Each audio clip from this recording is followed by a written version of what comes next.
继续来关心地动哦，今仔早起的大地动，伫宜兰龟山岛的龟头哦，嘛放起。国道5号雪山崩坑那边的出口哦，炸工帮哦是规片拢放起，加载是无人着伤。南方河渔港哦，嘛因为地动影是真大。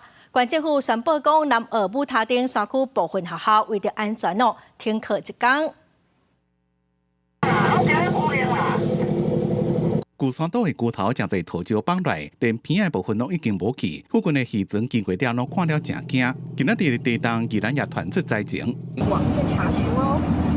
伫国道5号的防险帮规排拢倒来，民众开车经过，拄好拄到地动，看到路边的电火条一直摇，真恐怖。也那伫5个乡的路也出现水管破去、路变形的情形，一个上野倒来，撼着2台车。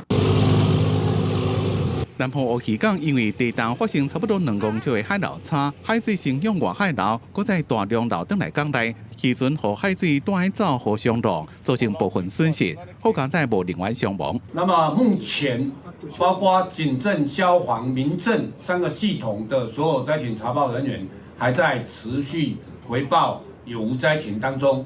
宜兰县政府自9点开始，灾害应变中心已经开设，为了3区学生囡仔安全，南澳、武塔甲金华等几多间3区的学校停班停课一天。碧华温泉、南澳农场，也有头城、滨海森林公园等区域，也因为停电休园一天，灾害损失继续伫咧统计中。记者综合报道。